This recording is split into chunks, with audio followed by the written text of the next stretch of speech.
Chers amis, il y a un scoop qui vient de tomber. J'apprends quoi? Air France est en train de revenir dans l'AES. C'est fou, hein?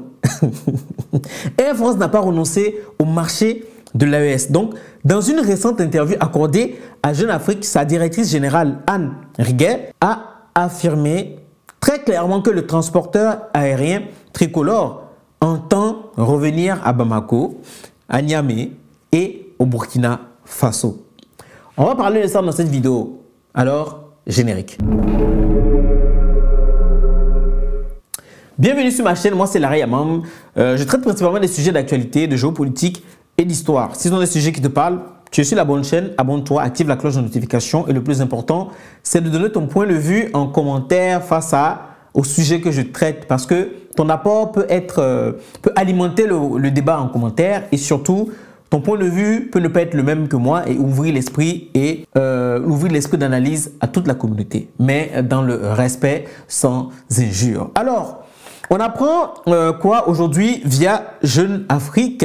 Air France confirme qu'elle veut revenir sur le Mali, le Burkina Faso et le Niger. Pour ceux qui ne savent pas, vous savez très bien les événements qui se sont déroulés dans ces trois pays du Sahel où la Air France a décidé de ne plus desservir. On va commencer d'abord par le Mali où Air France a décidé du jour au lendemain face au coup d'État qu'il y a eu. Un coup d'État qui n'arrangeait pas la France, bien évidemment. Donc, les politiques français ont fait la pression et Air France aussi pour soutenir son gouvernement a décidé de ne plus servir et de desservir le Mali. Et ensuite, les autres aussi se sont déclarés et ça a continué comme ça, etc., etc.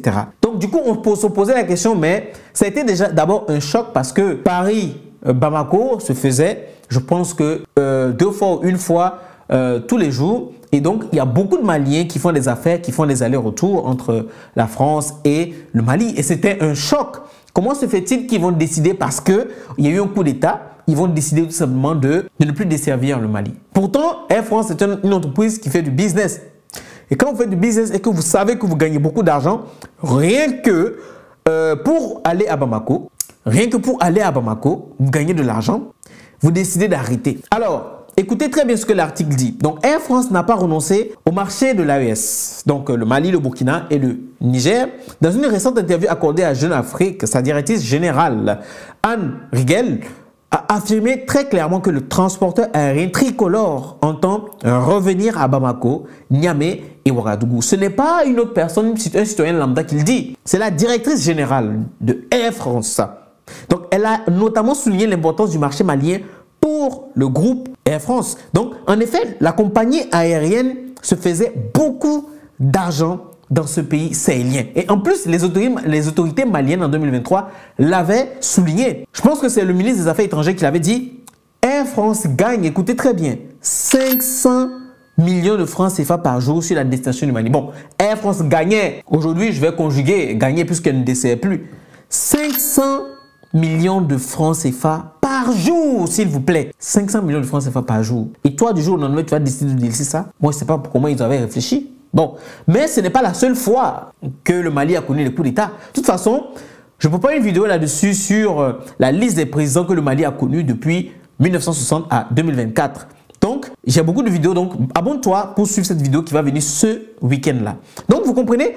Vous gagnez 500 millions de francs CFA par jour, ce qui fait peut-être un peu moins d'1 million d'euros par jour et vous décidez de partir. Donc, si on croit aux propos tenus par le ministre malien des Affaires étrangères lors d'une rencontre avec les jeunes du Rotara Club en août 2023, Air France gagne 500 millions de francs CFA par jour sur la destination du Mali à cette époque-là. Donc, il a fait cette révélation.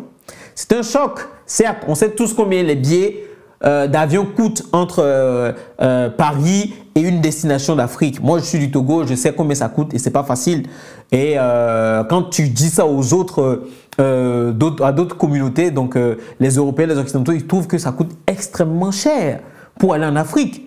Donc, vous comprenez pourquoi c'est pas facile à tout le monde de quitter pour rentrer parce que les billets sont chers. Il faudrait qu'en face, qu'on ait aussi une compagnie africaine qui puisse vraiment nous desservir, qu'on puisse investir et puisse prendre cette compagnie aérienne. Par contre, il faudrait que cette compagnie aérienne aussi puisse vraiment, avec le prix, faire un bon service. On connaît aussi le problème des compagnies aériennes africaines. Bref, ça c'est un autre sujet de vidéo.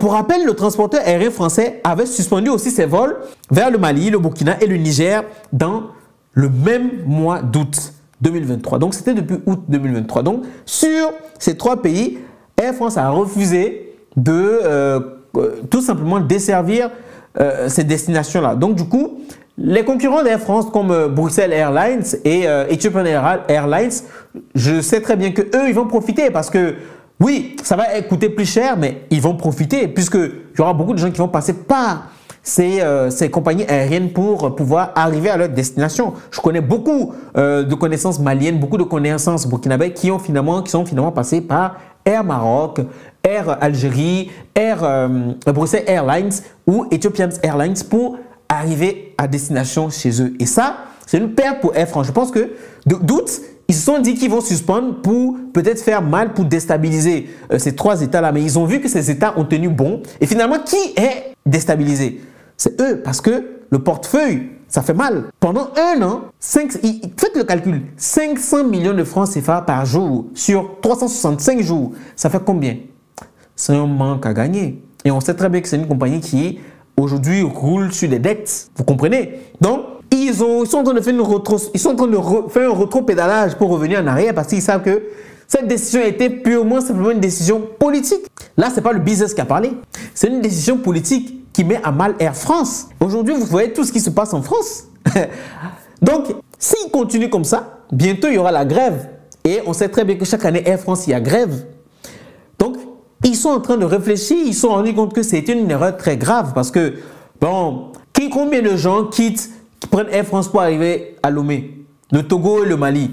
Ça fait, le Togo, combien de millions d'habitants? Le Mali, à elle seule, ça fait combien de millions d'habitants? Donc, c'est plus susceptible que ce soit les Maliens qui prennent les billets d'avion depuis la France pour atterrir chez eux. Quand tu regardes le Mali, le Niger et le Burkina Faso, ces 3 pays sahéliens font la grande majorité de la population de l'Afrique de l'Ouest. On sait que les Nigériens ne quittent pas le Nigeria pour venir en France. Eux, c'est Londres, eux, c'est tout ça. Donc, les gens ne vont pas forcément prendre Air France.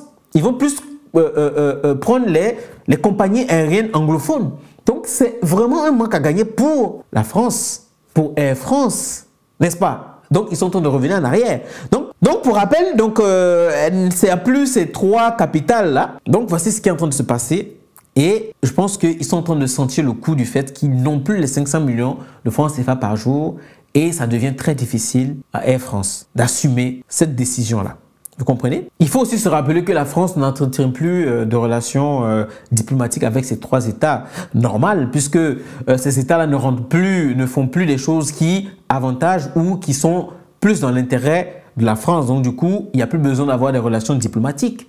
Voilà, tout est coupé. Donc voici un peu le scoop du jour, l'information surprenante du jour. Donc dites-moi ce que vous pensez et est-ce que vous comprenez du rétro-pédalage de la compagnie Air France par rapport à sa prise de décision de quitter, de ne plus desservir ces 3 pays-là, le Mali, le Burkina et le Niger. Certaines personnes vont me dire non, au Burkina ou au Niger, ce n'est pas Air France qui a décidé, mais c'est les autorités qui ont aussi suspendu cette compagnie aérienne. Bien évidemment, si vous êtes dans un pays et que vous ne voulez pas payer les impôts dans les pays dans lesquels vous travaillez parce qu'il y a la double imposition, bah écoutez, si vous ne savez pas aussi les intérêts de ce pays-là, bah, vous serez obligé, vous allez être suspendu. Donc c'est ce qui s'est passé. Et dites-moi en commentaire, est-ce qu'il faut accepter que Air France revienne ou pas? Moi je dirais oui parce que voilà, c'est pour le moment, on n'a pas de compagnie aérienne africaine qui peut vraiment faire le travail comme Air France le fait, le dessert. Moi, quand je rentre en Afrique, je prends Air France parce que j'ai moins de problèmes avec Air France.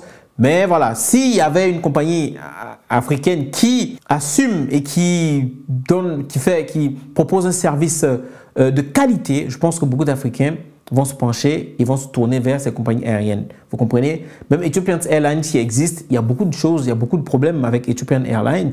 Même Air France, il y a certaines personnes qui rencontrent des difficultés, mais je pense que Air France, encore face à ces autres compagnies-là, propose un service très efficace et de rapport qualité-prix. Bon, rapport qualité-prix, le prix est quand même élevé. Mais bon, moi je dirais que oui, ils peuvent revenir, mais qu'ils revoient les prix. Et puis voilà. De toute façon, ça c'est mon point de vue. Dites-moi ce que vous pensez en commentaire et on se dit à la prochaine pour une nouvelle vidéo. Salut!